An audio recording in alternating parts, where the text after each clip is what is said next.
වැසිකිලි පිරිසුදු කරන එක කියන්නේ හරිම කරදරකාරී වැඩක් නේද? හැබැයි මේ වැඩේ ගොඩක් ලේසියෙන් ඉක්මනට ඒ වගේම ආරක්ෂිතව කරන්න පුළුවන් වෘත්තීය ක්‍රමයක් තියෙනවා කිව්වොත් ඔන්න අද අපි කතා කරන්නේ ඒ රහස්‍ය ගැන තමයි. අපි හැමෝම දන්න දෙයක් තමයි වැසිකිලියක් පිරිසිදු කරන එක කොච්චර කරදර වැඩක්ද කියලා. සමහර වෙලාවට එපාම වෙනව නේද? කොච්චර මහන්සි වුණත් හිතන තරම් හොඳ ප්‍රතිඵලයක් ලැබෙන්නේත් නෑ වගේ දැනෙනවා. ඇත්තටම කිව්වොත් අපි ගොඩක් දෙනෙක් මේ වැඩේට දාන මහන්සියට හරියන ප්‍රතිඵලයක් ගන්නෙ නැහැ. ඒ කියන්නේ අපි නිකන් අමාරුවෙන් වැඩ කරනවා. හැබැයි පොඩක් ඉන්න. අපි අද කතා කරන මේ සරල ක්‍රමය පාවිච්චි කළොත් අර මහන්සියයි කාලයයි දෙකම ඉතුරු වෙනවා විතරක් නෙවෙයි ප්‍රතිඵලයත් මීට වඩා ගොඩක් හොඳ වෙනවා. හරි එහෙනම් අපි බලමු මොකද්ද මේ වඩා හොඳ වෘත්තීය ක්‍රමය කියලා. පුදුම වෙන්න එපා. මේ ක්‍රමය පටන් ගන්න පිරිසිදු කිරීමෙන් නම් නෙවෙයි. ඒකට කලින් අපි කවදාවත් හිතලවත් නැති පුංචි හැබැයි හරිම වැදගත් ආරක්ෂිත පියවරකින්. ඔන්න පළවෙනිව දේ හරිම සරලයි. වැසිකිළියට ගිහින් පියන අරින්න කලින් අනිවාර්යයෙන්ම එකපාරක් ෆ්ලෂ් කරන්න. ඔව් පියන අරින්නත් කලින්. දැන් සමහරුන්ට හිතෙනවා ඇති මොකද්ද මේකේ තීරුම? පියන අරින්නත් කලින් ෆ්ලෂ් කරලා මොනව කරන්නද කියලා.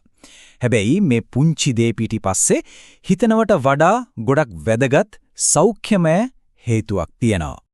හේතුව තමයි මීතේන් වායුව. ඔව් ෆ්ලෂ් නොකරපු වහලා තියෙන වැසිකිලි බදුනක් ඇතුලේ මේ අහිතකර වායුව එකතු වෙන්න ලොකු ඉඩක් තියෙනවා. ඉතින් අපි පියන ඇරපු ගමන් මොකද වෙන්නේ? ඒ වායුව කෙලින්ම පිටතට ඇවිත් අපේ ශ්වසන පද්ධතියට ඇතුල් වෙනවා. ඉතින් හිතන්න අර එකපාරක් ෆ්ලෂ් කරන එකෙන් ඒ මුළු අවදානමම සම්පූර්ණයෙන්ම නැති කරගන්න පුළුවන්. හරි. දැන් අපි ආරක්ෂාව ගැන බැලුවා. දැන් බලමු කොහොමද මේ වැඩේ කාර්යක්ෂමව, ඒ කියන්නේ අඩු මහන්සියකින් කරන්නේ කියලා. ඔන්න මේ පුංචි සූදානම තමයි ලොකුම වෙනස ඇති කරන්නේ. හරි. දැන් පියන අරින්න පොළව. ඊළඟට කිමිකල් දාන්න කලින් පොඩි වැඩක් තියෙනවා.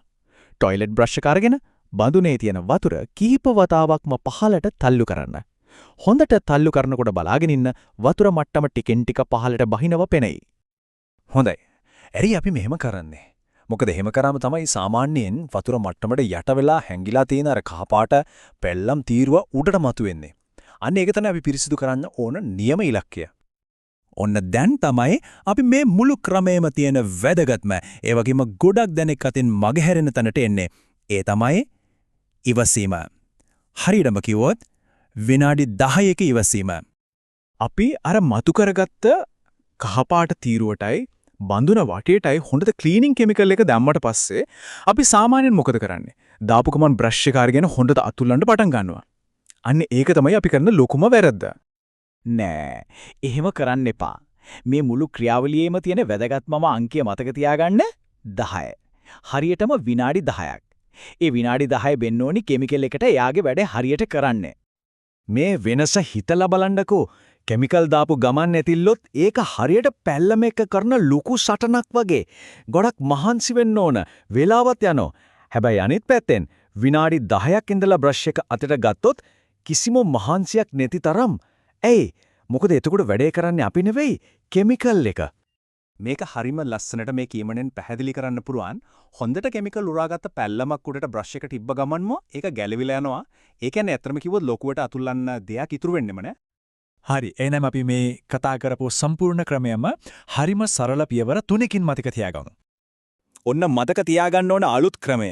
පියවර අංක 1. පියන අරින්න කලින් ෆ්ලෂ් කරන්න. ඒක ආරක්ෂාවට.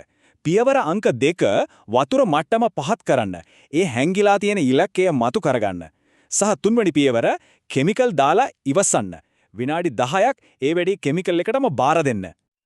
ඉතින් මේකෙන් අපිට තේරෙන වැදගත්ම දේ තමයි මේ. මේක අමාරුවෙන් වෙහෙසිලා පිරිසිදු කරන්න එක නෙවෙයි. මේක බුද්ධිමත්ව ලේසියෙන් පිරිසිදු කරන එක. ඉතින් අවසාන වශයෙන් මේ අදහස පොඩ්ඩක් හිතට ගන්න. අමාරුවෙන් වැඩ කරනවට වඩා බුද්ධිමත්ව වැඩ කිරීම කියන මේ මූලධර්මය මේ වැසිකිලි පිරිසිදු කරනවා වගේම අපි එදිනදා ජීවිතේ තවත් මොන වගේ දේවල් වලට පාවිච්චි කරන්න පුහුණු වෙයිද?